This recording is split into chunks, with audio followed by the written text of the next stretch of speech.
Babu Owino announces presidential bid come 2027. Welcome back to our channel. Don't forget to like, share and subscribe to Real News Updates Media, the channel where you get all your trending politics. Leadership is about others. A leader, as the Bible describes a leader, is a servant. For you to lead, you must first agree to serve. He who must be the greatest among you must be the least among you, must agree to serve you. So leadership is about others. As we give hope, we also work to transform lives. We also help. We know that there are notions that there could be a generation that is hopeless in quotes, but they are not hopeless. All these people are created in God's own image. All these people have a vision and they have a mission in life. A mission to ensure and a vision to ensure that they transform their lives and the lives of their neighbors for the better. And we are here to assist them. And we know that Kenya that was in 1960s is not Kenya that was in 1990s, and is not Kenya that is there today. Things change. Every other time we get proper leadership, people could be hopeless because there are no jobs. People could be hopeless because there is overtaxation.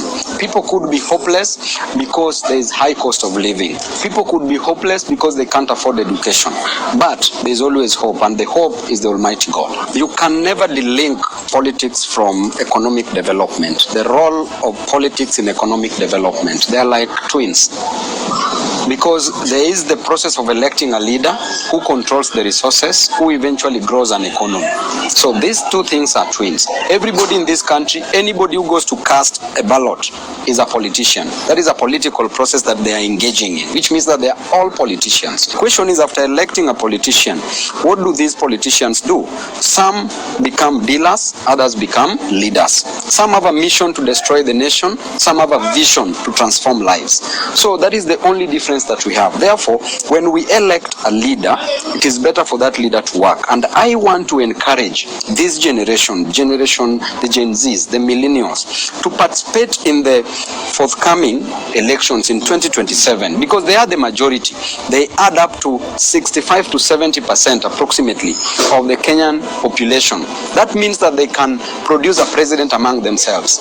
They can produce any governor to the MCA seat. So do not just participate by voting, but also participate by going for these elective seats. And that is what we are going to encourage. And I always say that if you are not on the table, break that table.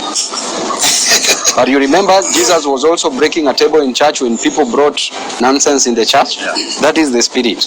Actually, as we speak, I will wait for the decision of the people. As at now, I'm spoiled for choice. As I always say, Percy, by the grace of God, leaders are chosen by God. Yes. And as at now, we overqualify to be the president of the Republic of Kenya. It is only Babu Owino who can beat Ruto squarely.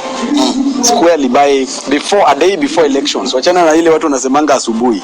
Hii ni a day before elections tunaweza mwangusha. Ama vipi mrembo? Tunaona huyu ni vota yangu ashakubali. Then we are also overqualified to be a governor of Nairobi and also to be a member of parliament. But the most important thing is service to the people. It's not just the electoral process. It's what do you do after being elected? After being elected as Babu Owino, my intention is to work for the people. Because I've gone without food, I know what it is to lack food. If you tell me that you are sleeping hungry, I know what it is because I've gone without food. If you tell me that your child lacks school fee, I know what it is to lack fee because at some point I lacked. Therefore, the kind of leadership that I want in myself at whichever position that I will vie for in 2027, that shall be guided by the Almighty God. I shall work for the people. I think the people of Kenya have finally decided that the person to run for this presidential seat is none other than Babu Owino, leaving Kalonzo Musyoka in shackles. Why do you think Babu Owino has finally decided to run as president come 2027? Number one is popularity. Babu Owino has all it takes to be the president of Kenya. One, he's very popular. The Gen Zs are totally in love with Babu Owino. If there's an MP I actually love who is so courageous, is Babu Owino. But the big question is, how will Babu Owino actually manage to run as president without a political party? Is he planning to launch his own political party? And is the reason why they are having wrangles with Raila Odinga and the whole of ODM?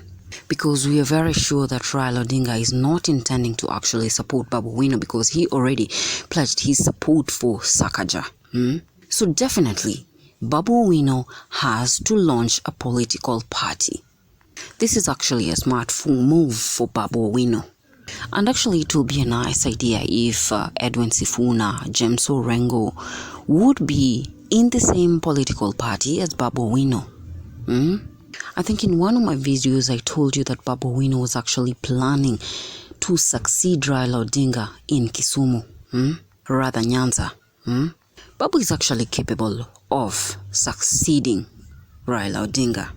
If all of Nyanza and the Gen Zs rally their support behind Babu Owino, definitely that will be a win for Babu Owino. Babu Owino actually had dreams of becoming the governor of Nairobi, and I'm very sure, very, very sure he can beat Sakaja in that gubernatorial seat. And now he has just made the major announcement of being a presidential candidate 2027. What do you think? Does Babu Owino have all it takes to actually beat President William Ruto come 2027 in the presidential bid? To me, I think yes, because President William Ruto lost the popularity amongst Kenyans and the love, which is all diverted to Babu Owino. Babu Owino is actually loved and so popular. He's very confident too. So I say if he is actually to run, definitely he will win the presidential seat. And our big questions are, do you think Babu Owino is intending to actually launch a political party so that he can actually run as the president of Kenya come 2027? And do you think Babu Owino has all it takes to actually blow down President William Ruto if he runs as the president? Leave me your views on the comment section. Don't forget to like, share and subscribe to Real News Updates Media, the channel where you get all your trending politics. JD Ishmaels.